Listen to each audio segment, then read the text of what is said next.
Google I/O is always a massive event that always brings us a ton of fun, but the question is, will we see a new Google Home speaker or something like a Google Home Mini at I/O this year? And if not, what will we see?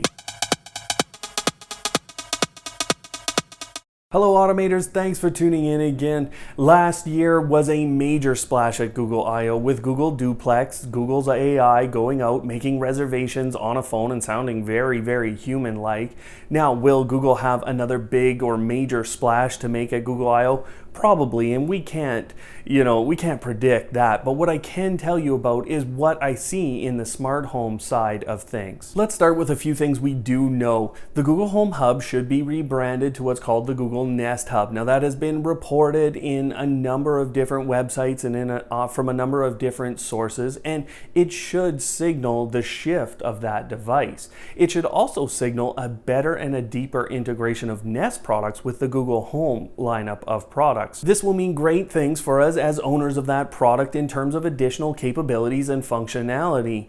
It will also signal a shift for the Google Home Hub to actually become that smart home hub, but sadly I don't think that means we're suddenly going to get ZigBee or Thread Hub, smart home hub capability on this device. I'll explain more of where I think it's headed in a second. Now that rebranding will be coupled with a new device called the Nest Hub Max, and we've talked about the Nest Hub Max a few times here on the channel. 10-inch smart display with a Nest camera on board, stereo speakers, Google audio, video calls capable, lots of things that you're going to love, and I believe this will be a Wi-Fi access point and a Thread and potentially a ZigBee hub, all on board what is likely to be a $400 to $500 smart display with Google Assistant on board. One other thing, it's expected that that device has ultrasonic proximity detection, and this would be a very different sensor type from what we see on the market in most cases today. So that's a ton on a device, and again, that price point is going to be fairly high. Now, not to downplay that, but that's a very expensive device, and even in the $300 range,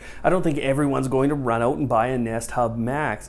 As a result, Google knows this, and they know they have to give an upgrade path that is separate to that device to get people to start using their Google Home products or their Google Nest products as true smart home hub and give them really overall the Internet of Things. So that upgrade path will come from a device that is currently codenamed Zion in the latest APK. And you can go and read about this device, but I get the sense it's going to look a lot like a Google Home Mini.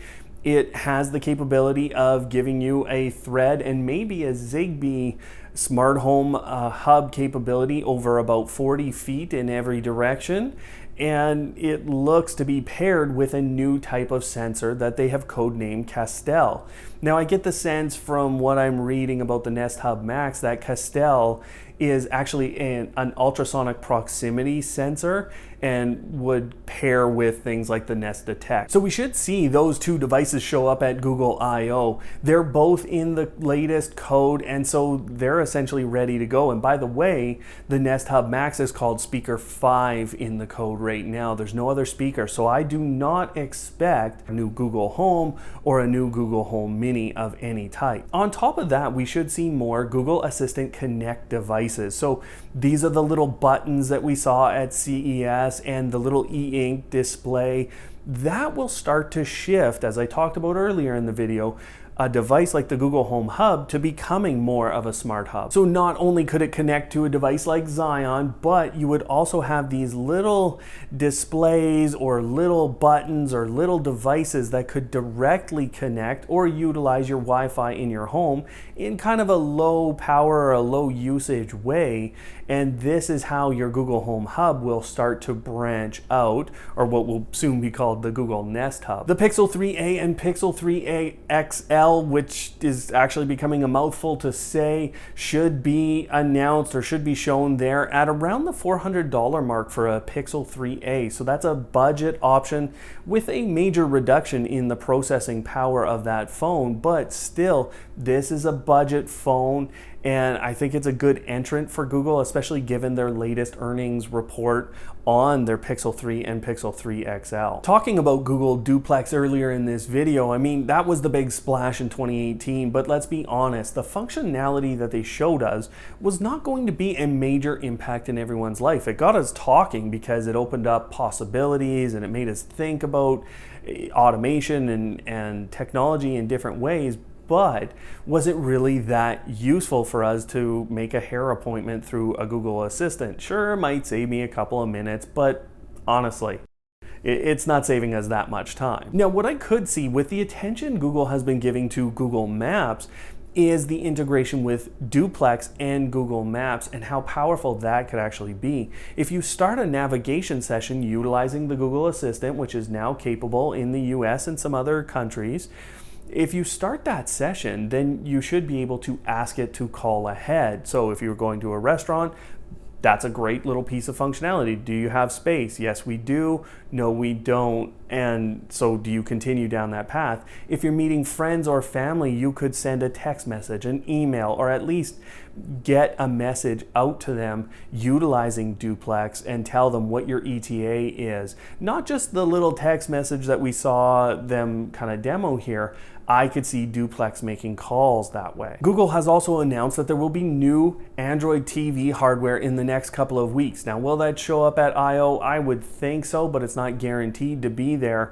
I also expect this to have serious implications for the new Stadia service that Google is bringing out.